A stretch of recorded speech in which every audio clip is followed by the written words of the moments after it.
캐나다 CPSP 잠수함 사업의 가장 유력한 양대 후보가 한국과 일본이었던 상태에서 일본 가와사키 중공업과 미쓰비시 중공업이 입찰 참여를 포기했다고 밝혔습니다. 현 시점에서 서방에서 건조 중인 최신 3000톤급 잠수함은요, 일본의 타이게이급 외에 우리나라의 장보고 3급밖에 없습니다. 그래서 캐나다 잠수함 사업 포기 배경에 일본 잠수함 산업의 붕괴가 있다고 보도하기도 했죠. 현실적으로 일본의 건조 역량 부족과 함께 타이게이급 잠수함의 성능 한계성이 실제 원인이죠. 그렇다면 캐나다 해군의 요구사항은 무엇이었을까요? 신형 잠수함은요, 바다에서 최소 7주 동안 항해할 수 있는 능력을 가져야 하고요, 6,475km 이상의 작전 범위와 함께 3주간 수중 체제가 가능한 잠항 능력을 요구한 것이죠.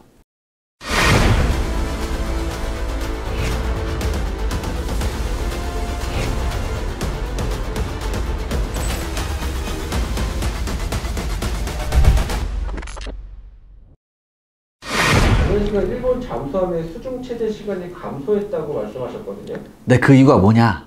이게 일본 잠수함이 사용하는 이 리튬 전지는요, 고속 방전 특성은 우수합니다. 그런데 저속을 장시간 유지하는 특성은 굉장히 안 좋아요. 실제 장보고3 배치 2급의 리튬 전지가 일본의 오류나 토리움의 탑재보다 우수한 모델입니다. 그럼에도 불구하고 저속 수중 항해 시간이 기존 납전지와 비교해서 겨우 1.6배 좋아졌어요. 그나마도 신형 타이게이급은요, 처음부터 리튬 전지에 맞도록 설계해서 기존 오류나 토리움보다도 많은 리튬 전지 모듈을 장착하면 물론 충전 및 배전 시스템 모두가 크게 개선되었다고 합니다. 그럼 타이게이급은 3주간 수중 항해가 가능할까요? 아쉽게도 일본 정부가 공식적인 수치를 발표한 사례가 없고 단지 1회 충전으로 임무 수행 시간이 3배가량 늘었다는 설명만 존재합니다. 우리 도산 안창호급은 차원이 다르지 않을까요? 네, 일본과 비교해서 도전 정신이 쩔잖아요, 우리나라가. 그렇기 때문에 기술적 모험을 우리는 선택을 하죠. 그래서 우리나라는 독일에 이어 두 번째로 연료전지 탑재 잠수함인 도산 안창호급을 건조했고요. 아직까지 세 번째 국가는 나타나지 않고 있어요. 도산 안창호는요, 납전지 사용 없이 연료전지 AIP만으로 17일 수중체제에 성공했고요. 이는 AIP를 통한 수중체제 시간으로는 세계 1위 기록에 해당합니다. 그것도 당시에 연료전지의 연료인 수소와 산소가 바닥난 상태가 아닌 해군의 요구사항이 17일이었기 때문에 이를 충족시킨 것 뿐이었습니다. 여전히 상당한 연료가 남아있는 상태였다고 합니다. 관계자는 연료전지의 납전지까지 모두 사용하면 충분히 3주, 즉 21일 이상의 수중 항해가 가능하다고 밝혔고요. 장보고3 배치 2급은 납전지를 리튬 전지로 교체했으므로 최대 4주에 가까운, 즉 한 달 가까운 수중 체제가 가능할 것이라고 얘기하고 있습니다.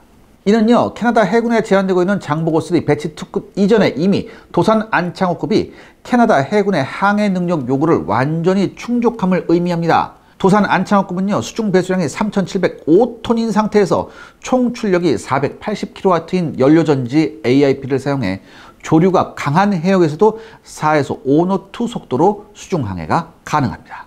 일본이 리튬 전지를 택한 것만이 유일한 문제인가요? 그럴 리가 있겠습니까? 일본이 타이게이급을 가지고 캐나다 CPSP 사업의 요구 성능을 만족하려면 선체를 확장해 디젤 연료 탑재량을 늘림과 동시에 AIP 기관을 추가로 설치하거나 리튬 전지 용량을 크게 높여야 합니다. 하지만 둘 다 기술적으로 쉽지가 않은데요. 그 이유는 일본 잠수함만 사용하고 있는 독특한 복각식 선체가 확장을 방해하고 있기 때문입니다. 일본 해상자위대는 과거 일본 제국 해군 시절부터 잠수함에 전통적으로 복각 선체를 사용하고 있는데요. 여기서 복각식이란 잠수함의 선체가 이중이라는, 그러니까 내부의 수압을 감당하는 내압 선체가 따로 있고 그 외곽에 잠수함 외곽 선체가 있는 형태예요. 이렇게 선체를 이중으로 구성하면요, 바다의 흔한 유빙이나 소형 선박과의 충돌 시에서도 잠수함의 안전을 확보하는 데 유리합니다. 그리고 단각식 선체와 비교해 훨씬 큰 양성 부력을 가지고 있어서 잠수함 내압 선체 안에 해수가 침입하는 비상 상황에 보다 잘 대응할 수 있죠. 일본 해상자위대가 작전한 동해나 오호츠크 해역은요, 겨울철에 러시아 아무르강에서 흘러오는 엄청난 유빙으로 유명합니다. 연안의 선박 통행량이 많아서 여러 번 충돌 사고를 경험했다고 하는데요. 이들 위험성을 반영해 일본은 현재 서방에서 유일한 복각식 잠수함 건조 국가로 남아 있습니다. 그런데요, 일본과 반대로 대부분의 서방 국가들은요, 2차 세계대전 이후 단각식으로 잠수함을 건조하고 있습니다. 그 이유는 복합식 선체는요, 잠수함의 내부 면적과 비교해 부피와 배수량이 너무 늘어나는 문제점이 있고요. 실제 북극권 항해 시나 선박 및 잠수함끼리 충돌 사고에서도 단각식이 딱히 안전상의 문제를 일으키지 않았기 때문입니다. 설계에 따라 차이가 있지만 대체적으로 복각식 공간 효율은요, 단각식의 6에서 70% 정도에 불과합니다. 수중 배수량이 4,200톤에 달하는 소류함의 내부 면적은요, 서방의 단각식 2,500에서 2,800톤급 잠수함 수준이죠.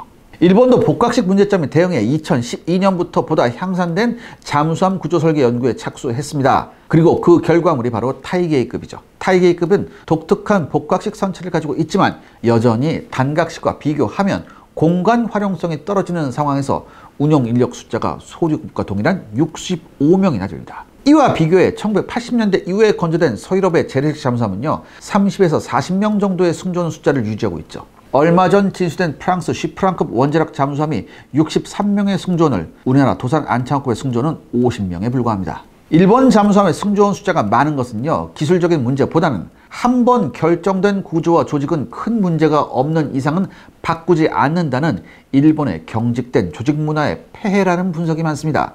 일본이 복각식 선체를 유지한 상태에서 캐나다 해군의 요구에 발맞춰서 AIP 기관 혹은 리튬 전지 구역을 추가하고 디젤 연료 탑재 공간을 늘릴 경우 복각식이란 특성상 배수량이 기하급수적으로 늘어나게 됩니다. 타이게이급은 무려 65명이나 되는 많은 승무원 숫자에 맞춰서 잠수함 내부를 아주 협소하게 설계했고요. 이는 평균 신장과 덩치가 큰 캐나다인에게는 상당한 불편으로 다가올 겁니다. 실제 일본 잠수함을 실사하러 온 호주 해군 실무자들이 좁은 잠수함 내부로 인해 곤혹스러웠다는 그런 경험담도 존재합니다. 타이게이급이 캐나다 해군의 항속거리 요구를 충족시키기 위해서는요, 대규모 선체 확장이 필요하죠. 캐나다 해군이 강력히 요구하고 있는 7주일 이상의 장기 항해에 대응한 휴게 공간이나 대형 저장 공간 확보는 더더욱 어려웠을 겁니다. 그럼 우리 도산 안창호함은 이게 가능할까요? 도산 안창호함은요, 이미 서유럽 최신 잠수함 수준의 거주 및 휴게 공간을 가진 상태에서 후방의 SLBM을 위한 대규모 VLS 구조물을 갖추고 있는데요. 캐나다 해군이 수직 발사기를 통해 운용하려는 것은 겨우 토마호크 순항미사일 정도입니다. 그렇기 때문에 SLBM을 위해 확보된 공간의 상당 부분을 승무원 휴게 및 기타 저장소 확보에 사용할 수 있죠. 그래도 일본 리튬 전지는 우수하다고 종평이 나 있잖아요. 일본이 다른 경쟁 잠수함과 비교해 우수한 분야는 세계 최초로 리튬 전지를 잠수함에 탑재했고요. 그 운용 경험을 반영해 리튬 전지 운용에 특화된 타이게이급을 건조했다는 점입니다. 일본의 네티즌들은 타이게이급이 선택한 대용량 리튬 전지가 다른 경쟁 잠수함이 선택한 복잡한 AIP 추진 체계보다 우수하다고 주장을 합니다. 대표적으로 우리나라 도산 안창호급의 연료 전지가 복잡한 수소 연료 충전 체계가 필요한 데다 수상에서의 연료 보급도 불가능하다며 비웃고 있죠. 캐나다 잠수함 사업에 대응해 타이게이급의 선체를 일부 확장해 리튬 전지를 추가할 경우 충분히 3주일 이상의 수중 체제가 가능하다고 말하며 이것이 가장 합리적인 방안이라고 주장을 하고 있습니다. 그런데 이게 사실일까요? 일본 타이게이급은요, 오류함부터 장착하기 시작한 일본 GS 유아사사에 리튬 전지를 장착하고 있습니다. GS 유아사사는요, 위성이나 항공기 등에 사용되는 특수형 리튬 전지를 제조하는 회사예요. 그런데 이 회사는요, 2013년에 있었던 보잉 787 여객기 리튬 전지 화재 사건의 주인공이기도 합니다. 화재 사건을 일으켰지만 그나마도 특수환경에 대응한 안전 관련 기술력이 가장 우수했기 때문에 일본 해상자위대 잠수함 모두에는 이 GS 유아사사의 리튬 전지가 사용되고 있죠. 아쉽게도 리튬 전지의 가격 정보를 확보하지 못했지만 한 가지 추정해 볼 수 있는 근거가 있는데요. 스털링 AIP 추진기관을 사용하고 있는 소류급 초도함의 건조비가 개발비를 포함해 585억엔이고요. 그 후 지속적으로 건조비가 하락해서 소류급 10번 하면서는 가격이 517억엔까지 낮아졌습니다. 그러다가 소류급의 스털링 AIP를 제거하고 그 근관에 리튬 전지를 채워 넣은 소류급 11번 함에 해당하는 SS511 오리엄의 건조비는 갑자기 643억엔입니다. 그 다음에 SS512 토리엄은요, 무려 690억엔이 돼요. 통상적으로 초도함은 설계 비용이 추가되어서 건조비가 상승하지만 두 번째 함정부터는 가격이 하락해야 정상이죠. 그런데 토리엄의 가격은요, 도리어 그 가격이 상승한 겁니다. 그 이유는 오리엄을 운영하면서 발견된 문제점을 수정하는 과정에서 추가로 비용을 투입했기 때문이죠. 그리고 이보다 중요한 사실은요. 일본의 리튬 전지가 스털링 AIP 기관과 비교해 턱없이 비싸다는 사실입니다. 소리엄과 오리엄 사이의 성능 차이가 단지 리튬 전지임에도 가장 낮은 건조비를 기준으로 한 건조비 격차가 126억엔, 우리나라 돈으로 1117억 원이죠. 이건요, 리튬 전지 그 자체가 비싸다는 문제점도 있지만 일본 해상자위대가 선택한 GS 유아사사의 리튬 전지가 리튬 전지 중에서도 유독 고가인 것이 원인입니다. 그럼 글로벌 방산 시장에서 우리나라와 일본의 잠수함 가격 경쟁력은 어떨까요? 네, 우리 도산 안창호는요, 개발비를 포함해서 약 1조 원이었습니다. 이어서 암무안과 신체험의 건조 계약 총액이 1조 6,700억 원임을 고려하면 척당 건조비가 8,350억 원이죠. 그리고 장보고3 배치 2급은요, 정확한 건조비가 공개되어서요, 이번 함의 건조비가 9,857억 원, 코로나19 사태 이후에 국제적인 물가 상승에 영향을 받은 3번 함의 건조비는 1조 1,019억 원입니다. 장보고3 배치 2급은요, 배치 1급과 비교해 선체가 5.8m 길어짐과 동시에 배수량이 500톤 정도 증가했고요. 완전히 새롭게 개발된 말구평 함수 소나가 장착된과 동시에 수직 발사기 숫자도 6개에서 10개로 늘어났죠. 무엇보다 완전히 새로운 리튬 전지와 신형 디젤 엔진이 탑재되었음에도 그 건조비가 겨우 1,500억 원 정도, 그러니까 이번 함에 비해서 상승했을 뿐입니다. 이는 다른 의미로 일본의 잠수함용 리튬 전지 가격이 비정상적으로 높음을 의미하죠. 우리나라와 일본의 가격 차이는요, 우리나라가 전기 자동차용으로 대량 생산되고 있는 삼성 SDI 제품, 이게 GS 유아사 리튬 전지보다 우수해요. 이 삼성 SDI 제품을 사용하는 것과 비교해 일본 GS 유아사사는요, 특수전지를 생산하는 중견기업에 불과합니다. 그러니까 당연히 리튬 전지 대량 양산 체계를 갖추고 있지 못했기 때문에 발생한 차이로 생각해 볼 수 있죠. 그런데 일본 잠수함의 문제는 여기서 그치지 않는다는 것입니다. 시청자 여러분들의 구독과 좋아요는 영상 제작에 정말 큰 도움이 됩니다. 여러분들 부탁드리겠습니다. 구독과 좋아요. 그런데 유독 우리나라와 미국의 언론은 해리스 쪽에 많이 기울어 있었거든요. 일기 트럼프 선거 때만 해도 네. 학력은 낮고 하지만 재력은 높은 네. 이런 쪽에서 트럼프를 많이 지지하고, 그리고 학력은 높고 오히려 경제력이 낮은 쪽으로 민주당 지지가 몰리는, 이번에 이렇게 구도가 바뀌었다고요. 트럼프가 과연 예측 불허한 사람인가? 어떤 방식으로 공격해올지가 이제 문제인 거지, 공격하는 방향이 아니게 명확하죠. 이번에 트럼프가 또 되면서 약간 찬물을 끼얹고, 이제 지금 테슬라가 최고 수반이 미국의 관료주의를 지적했다는 건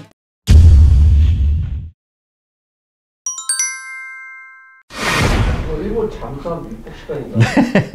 일본이 캐나다 잠수함 사업에 대응, 전기차용 상업용 리튬 전지를 다시 채용하면 가격을 낮출 수 있지 않을까요? 그런데 이거 역시 곤란합니다.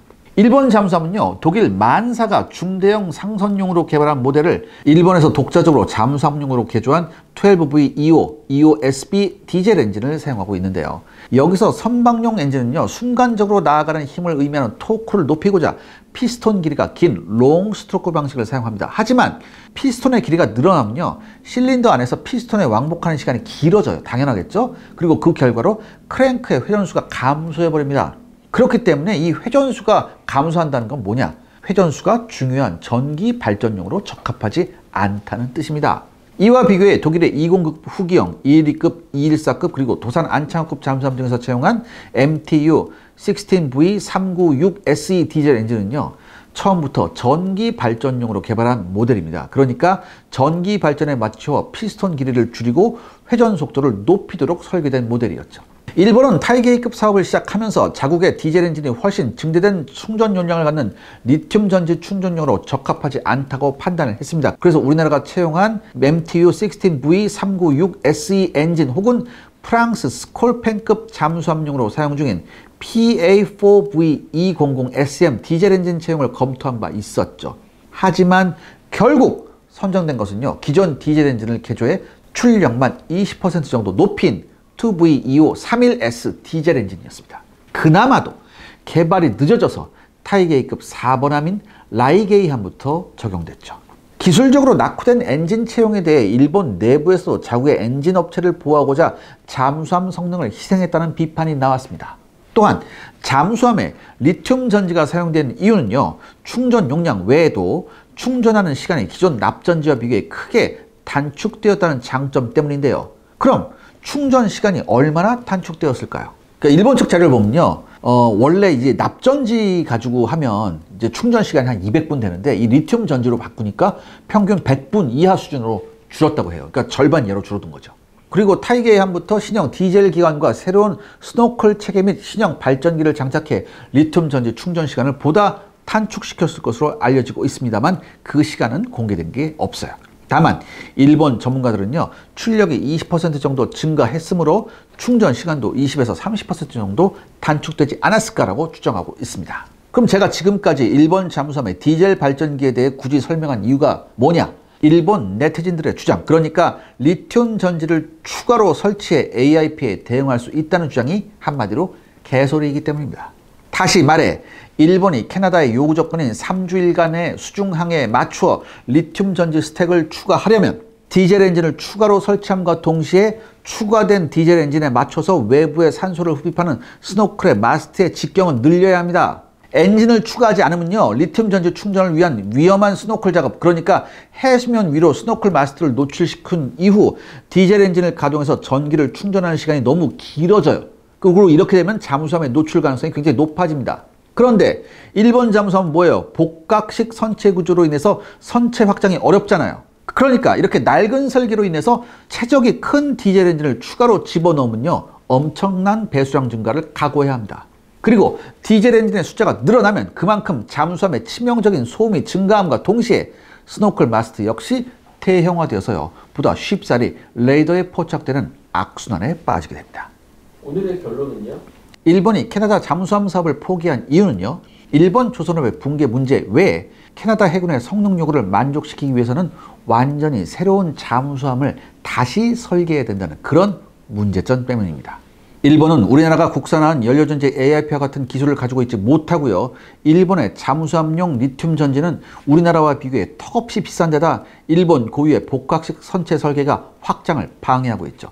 이와 비교해 우리나라의 장보고 3 배치 2급은요, 이렇다 할 개조 없이도 캐나다 해군의 항해 성능 요구 조건을 충분히 만족하면 물론 수직 발사기 공간을 활용해 거주성 향상을 비롯한 여러 추가 요구사항을 충족시킬 수 있습니다. 장보고 3 배치 2급은 캐나다 잠수함 사업에 참가한 독일, 프랑스, 스웨덴, 스페인 잠수함과 비교해도 객관적으로 우수한 면이 많은데요. 조만간 신년 특집으로 우리나라의 잠수함 기술력과 경쟁자인 독일, 프랑스, 스웨덴, 스페인 잠수함 기술력을 객관적으로 분석해보는 기회를 가져보고자 합니다.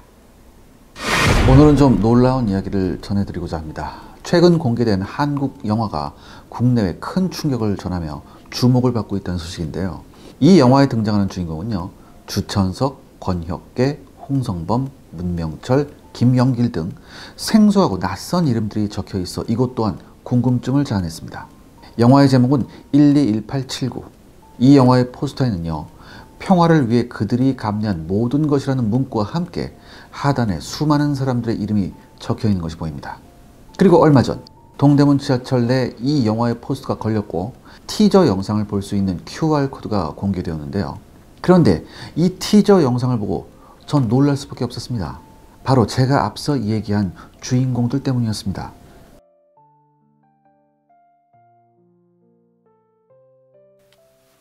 내 나라를 거스르려면 해야지. 나라를 위해서 싸운다간 그 정신이죠.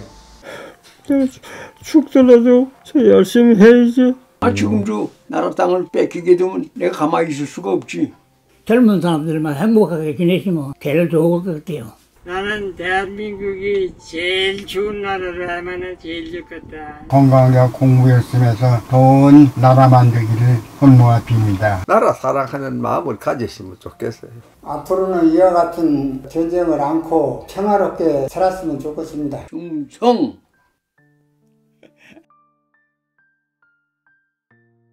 그렇습니다. 이것은 영화가 아닙니다. 사람들의 이목을 끌기 위한 페이크 포스터였으며 실제 등장하는 주인공들은 1950년 당시 6.25 전쟁에 참전했던 참전 용사들이었습니다. 이것을 기획한 곳의 정체는 시청자 여러분이 잘 아시는 우리나라의 작은 기업 인프레시인데요. 이들은 낡아 무너질 듯한 비참한 환경에 거주하며 폐지를 주워 팔며 생계를 유지하고 기초생활수급자로 기본적인 일상생활조차 불가한 90대의 6.25 참전 용사들이었습니다. 정전 후 정말 힘든 생활과 속에 살았음에도 여전히 전쟁의 참전을 후회하지 않는다는 그 위대한 마음가짐을 현 세대에게 알리기 위해 이렇게까지 준비한 것입니다. 그리고 여기 보이는 참전 용사들은 실제 인프레 씨의 지원을 받기도 했죠. 또한 인프레 씨를 향한 외신들의 반응도 뜨겁습니다. 에티오피아, 태국, 필리핀까지 건너가 지원을 하면서 전 세계를 감동시킨 한국인들의 전례 없는 행보, 필리핀을 울린 한국인들, 기적의 한국인들에 대한 대대적인 보도까지 되며 한국의 위상을 더 올려주는 역할도 했습니다. 그리고 인프레 씨는 기업명이 아닌 자신들에게 동참한 한국인들 이름으로 후원하는 것으로 익히 알려져 있는데요. 그래서일까요? 굉장히 유명한 분들이 후원 굿즈를 통해 동참을 하고 있습니다. 여기 보이는 인프레 씨 X 콜카 후원 스니커즈는 Things to Remember라는 기억이라는 주제 아래 참전 용사들의 희생과 헌신을 되새기고 있으며 실제 국민 MC 유재석도 이 스니커즈를 착용해 큰 화제가 되었습니다. 태극의 컬러가 들어간 버전과 무난한 화이트 앤 블랙 버전이 있으며 디자인이 심플한데 뜻깊은 의미까지 담겨 일상 속에서 신고 다니기 정말 좋을 것 같습니다. 올해가 끝나가며 정말 수많은 인프레 씨의 후원 소식을 전달해 드린 것 같은데요. 그만큼 진심으로 참전 용사님들을 생각하고 돕는 기업이기에 많은 분들이 동참해 주셨으면 합니다. 고정 댓글을 통해 남겨둘 테니 한 번씩 꼭 확인해 주시길 부탁드립니다. 감사합니다.